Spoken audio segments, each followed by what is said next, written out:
আমার মনে হয় শুধু ভিডিও বানানো হবে, একটাও ভিডিও ভাইরাল হবে না। সেই দুঃখে গেলাম ছাদে। এখন যা ঠান্ডা পড়েছে তাই ছাদটা পরিষ্কার হচ্ছে, কেননা এখানেই আমরা দুপুরে খাবারটা খাবো। রুমগুলো এতটাই ঠান্ডা যে কিছু বলার নেই। ওইদিকে আবার পরিষ্কার করতে করতে পিঁপড়ে বেরিয়েছে। যাই হোক, এগুলো কামড়ায় না, কেননা এগুলো কালো পিঁপড়ে না। এদের তো খাওয়া হয়ে গেছে, এবার আমার বাকি। কি হাত আছে সে ধোকে তবে তো খানা মিলেগা। খাবার খেতে শুধু আমরা দুজন, আর কেউ নেই। জানি না আজকে কি রান্না হয়েছে। তার আগে সঞ্জয় তো ভাতটা পারুক, তারপর দেখছি। ও আজ হয়েছে সয়াবিনের তরকারি। ও কোনো ব্যাপার না, সব চলে যাবে। তোমাদের তো খাওয়া আশা করি হয়ে গেছে। যদি না হয়ে থাকে তাহলে চলে আসো, একসাথে খাওয়া যাবে। সয়াবিন, ডাল এন্ড কাঁচা লঙ্কা আর একটা পেঁয়াজ দিয়ে।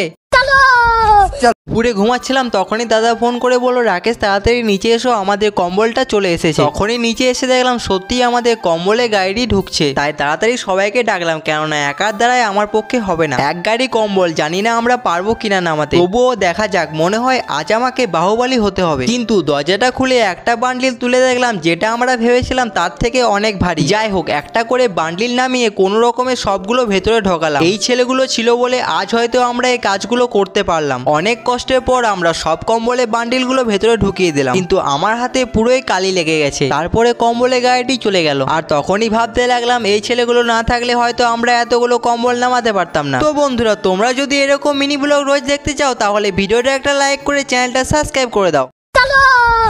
আজ 3 দিন হলো আমাদের ভবনে নেটটা চলছে না, তাই প্রমোদ কাকুকে দেখেছিলাম ঠিক করার জন্য, কেননা নেট ছাড়া আমার কাজ করতে খুবই অসুবিধা হয়। তারপর বিকাল 4টা বাজে ফ্রিজ থেকে লাড্ডু বের করে নিলাম। আর এই লাড্ডুটা আমি কেন নিচ্ছি তোমরা মিনি ব্লগটা পুরো না দেখলে কিছুই বুঝতে পারবে না, তাই ভিডিওটা স্কিপ না করে শেষ পর্যন্ত দেখতে থাকো। তারপর সঞ্জয় আর আমি রেডি হয়ে সাইকেল নিয়ে বেরিয়ে পড়লাম। আমরা এখন মনসদা বাড়ি যাচ্ছি, তারপর ওখান থেকে গাড়ি করে কাজরা যাব, কেননা আজ কাজরাতে একটা প্রোগ্রাম আছে। তারপর গাড়িতে সবাই মিলে উঠে আমরা রওনা দিলাম কাজরা উদ্দেশ্যে। ওখানে গিয়ে প্রোগ্রাম শুরু হলে দাদাদেরকে বরণ করে নিল এবং ওখানকার ছাত্রছাত্রীরা নাচ গান কবিতা প্রদর্শন করে আজকের এই প্রোগ্রাম খুব ভালোভাবে পালন করলো।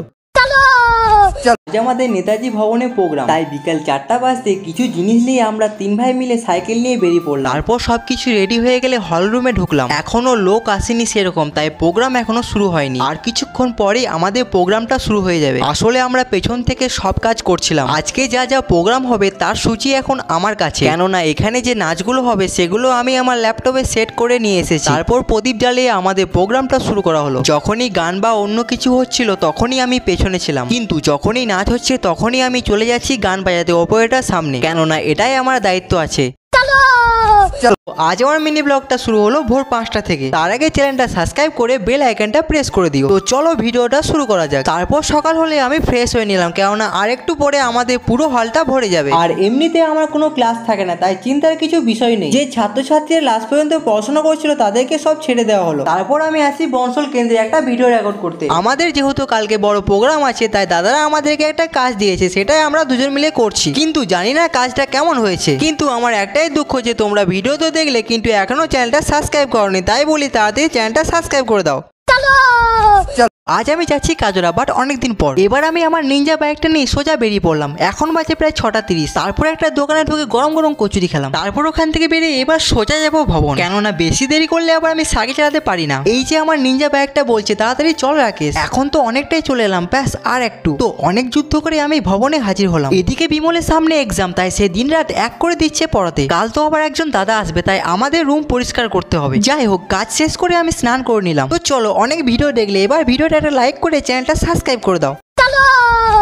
সকালে ঘুম থেকে উঠে আগের দিনে রাখা লুচি আর বোঁদে দিয়ে আমার ব্রেকফাস্টটা শেষ করলাম। যেহেতু আজকে সানডে, তাই আজ আমাদের কাছাকাছি করার দিন, তাই তো ওরা রুমগুলো পরিষ্কার করছে। তারপর সঞ্জয় তার রাখা লুচিগুলো খেতে লাগলো। কিন্তু আজ সকাল সকাল এত ঠান্ডা লাগছে কি বলবো তোমাদের। বাইরে এখনো মেঘ করে আছি, জানি না এই ঘূর্ণিঝড় কবে যাবে। রাতের কিছু কাজ বাকি ছিল, তাই ভাবলাম সকালে সেটা শেষ করে নি। ওদের কাজ শেষ হলে বিমল ওদেরকে কিছু হাতের কাজ শেখাচ্ছে। ওদের তো কাজ শেষ হলো, এবার আমার বাকি, তাই গিজারটা অন করলাম এবং যে জামাগুলো আমি কাচবো সেগুলো নিলাম এবং রুমটা পরিষ্কার করলাম এবং ঝাঁট দিতে দিতে আমার মিনি ব্লগ এখানেই শেষ করলাম।